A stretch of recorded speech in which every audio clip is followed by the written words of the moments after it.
American Motors, builders of Hudson Motor Cars, Kelvinator Home Appliances, and Nash Automobiles,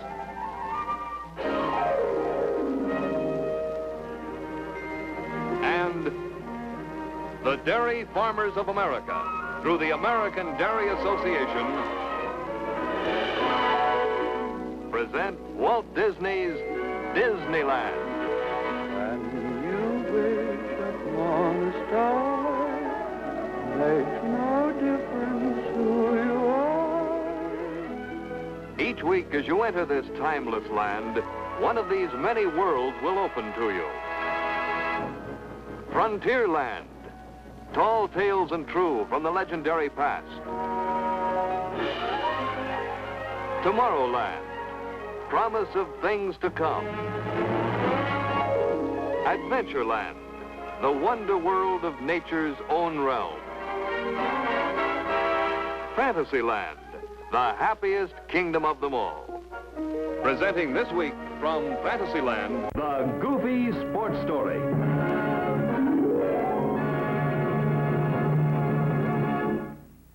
And now, here is your host, Walt Disney. This program is dedicated to sports. Through the ages, sports and good sportsmanship have provided a common meeting ground for people of all nationalities. Now, the dictionary defines sport as a pastime, a diversion, or entertainment, to frolic or play games as in friendly competition. Well, as for the frolicking part, here's a fellow who's an expert. It's our old pal Goofy, who considers himself an all-star athlete. So, it's the Goofy Sports Story that we bring you now. Goofy's tried just about every sport. Tennis, skiing, swimming, baseball, track, football, and many others. Now, history tells us that the first organized sporting event took place on Mount Olympus in Greece way back in the year 776 BC. It was here on these historic slopes that the spirit of sportsmanship was born. Alpha, beta, gamma, delta, epsilon, zeta. Oh, pardon me. Yes, we Greeks had a name for it. Olympiaki Agionis, which means to you the Olympic Games, in honor of the great god Zeus. Well, here in the shadow of Mount Olympus, the first Olympic Games took place. The ancient Olympic Games were more than a sporting festival. A cultural atmosphere rose from the Games. Yes, history has been enriched by the Olympiads' contribution to civilization, and mankind can be proud of its rules of fair play and sportsmanship, which have descended down through the ages to the present day.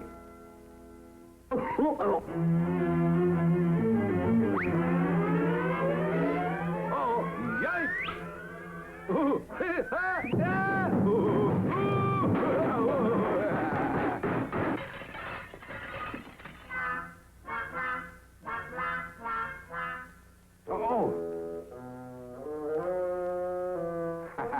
Well, as I was saying, the Olympic rules of sportsmanship were so strict that those who entered the contest had to swear to uphold the game's high ideals. Do you swear? No, I do. Symbolic of these glorious games is the torch-bearer. May joy and good fellowship reign, and may the Olympic torch continue through the ages.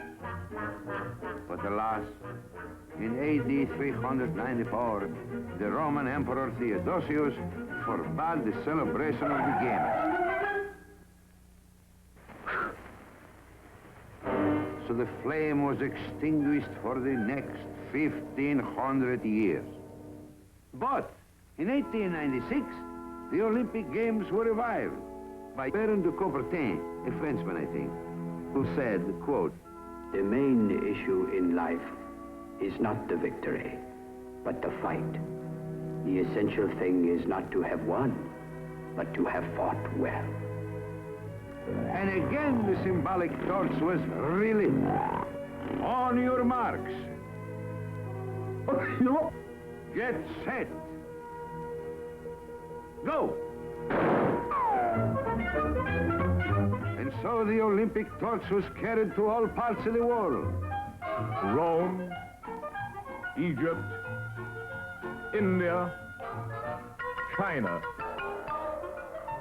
Through forests and trackless wastes, over mountains and sea, down to the present day.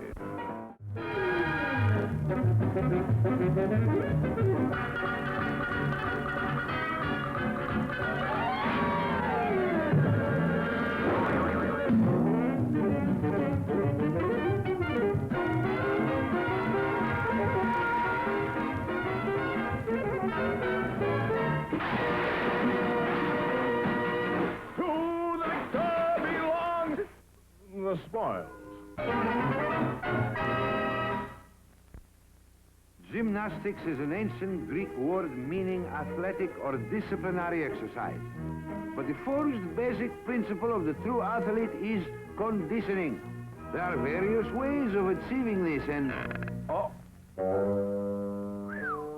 sacroiliac, or aching back to you. But you must remember, I'm over 2,400 years old. Well, anyway, Greek kings rule that all males must strive for physical perfection.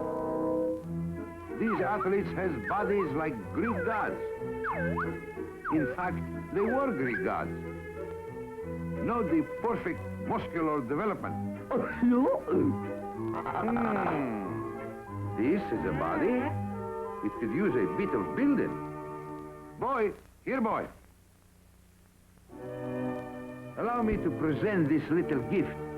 A Greek bearing gifts. Go, my son, and rebuild up that body.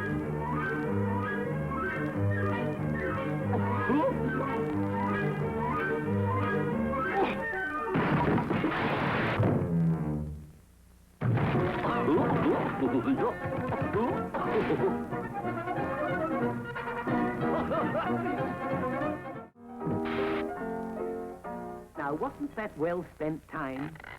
How different we feel. Not tired, but just good old physically fatigued.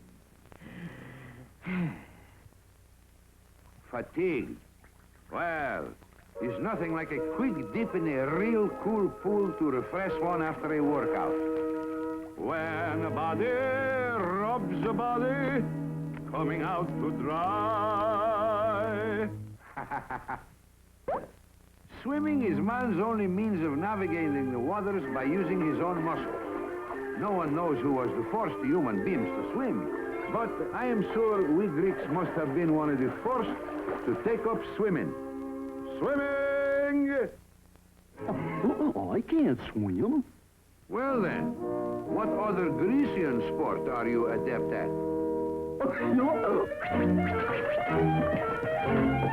Skiing. Or skiing to you. Skiing?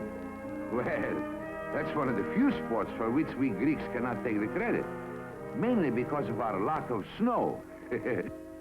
So let us swish to Swisherland.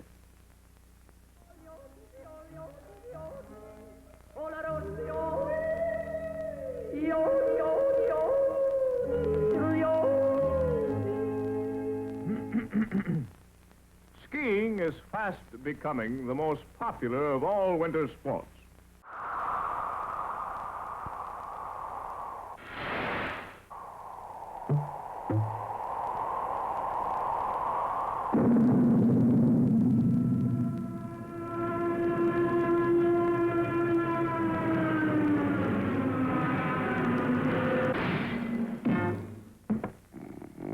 After a vigorous day in the open, the skier never has any trouble falling to sleep.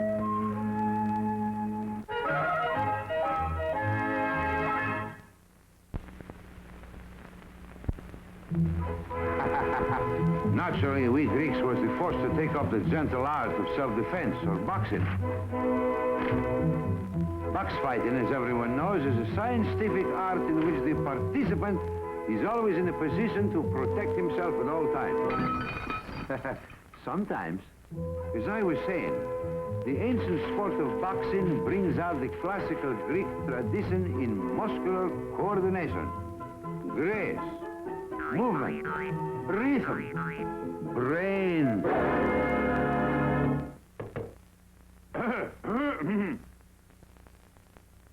Pardon me, but what type of Grecian athletic contest are you indulging in?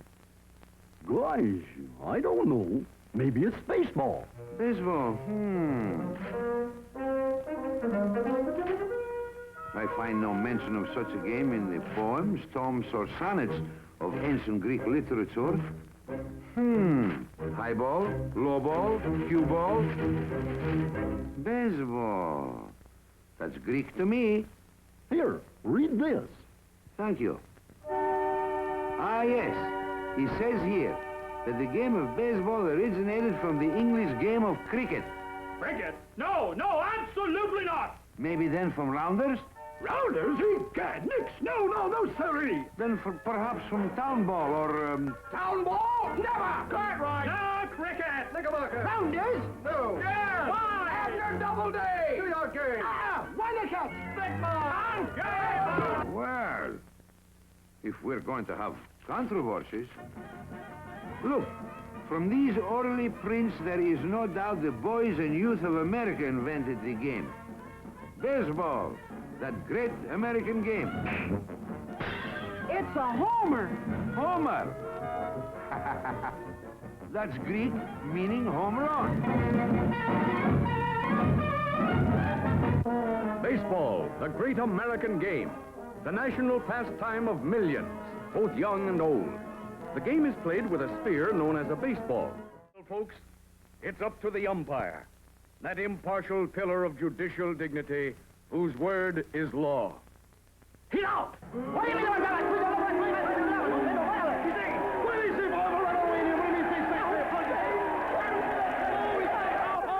Free speech, that great American privilege, is thoroughly enjoyed by players and spectators alike. That's why the national sport will always be that good old American game, baseball.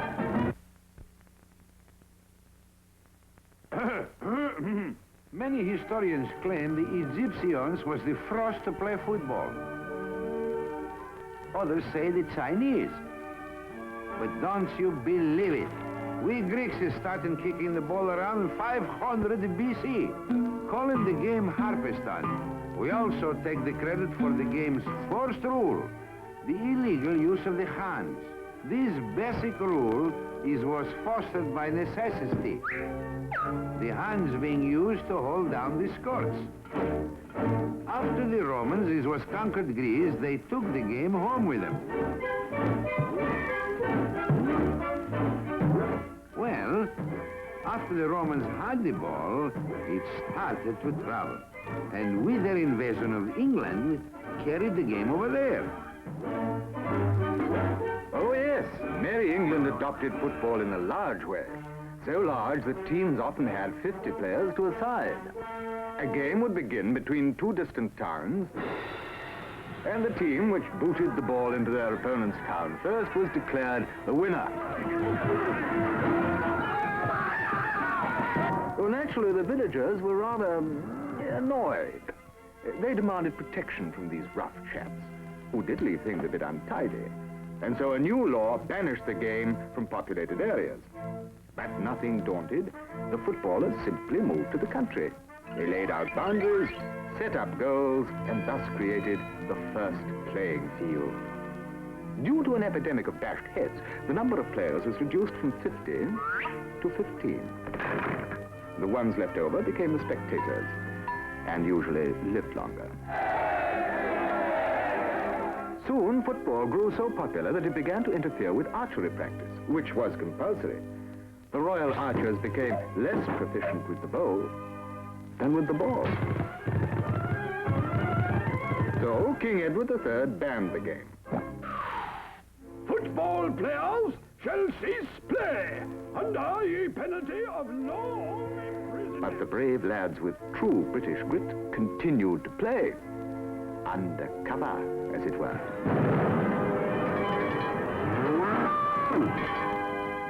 And finally they found a champion, King Charles II. In 1662, he revoked the ban.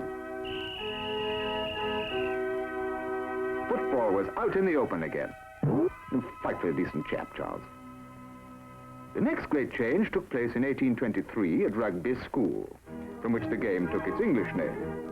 A chap named William Webb Ellis was responsible. With a fine disregard for the rules, he picked up the ball and ran with it.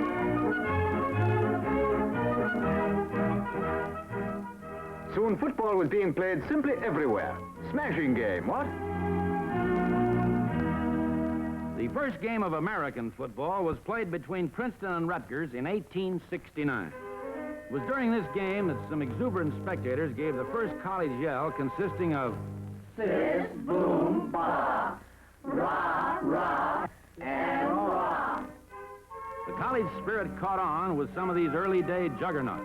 Well, anyway, the boys liked knocking their heads together. And it wasn't long before many more teams came into existence, complete with pennants, pom-poms, and bands of every description.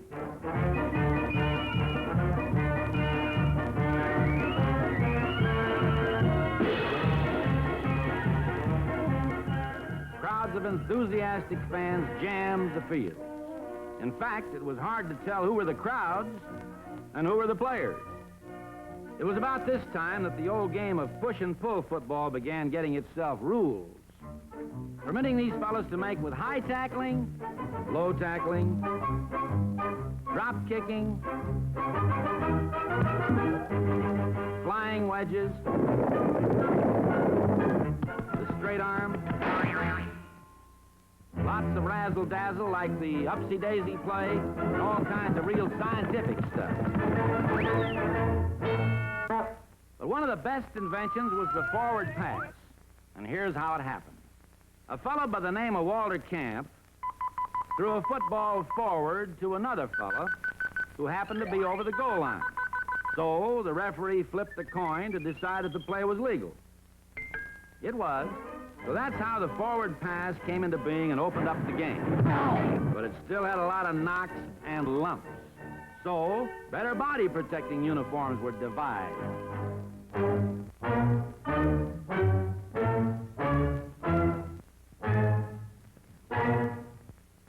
From the small handful of enthusiastic fans who yelled the first yell, quote, Sis, boom, ba, rah, rah, and creating American football as we know it today. And now, allow me to show you how the game is played. Football needs special equipment. A college covered with ivy, a coliseum or stadium filled to overflowing with 100,000 rabid, wildly cheering fans, great armies of vendors, managers, mascots, photographers, sports writers, doctors, elaborate brass bands, assorted coaches, old grads, scores of Annie Oakleys, and two teams resplendent in brilliant uniforms create a riot of color and atmosphere unequaled by any other game on earth. There's the final gun, and Smith wins for Taxidermy Tech by half a point. To the coach goes the real credit. It's his clear thinking and calm, level-headed reasoning that makes football the great game it is today.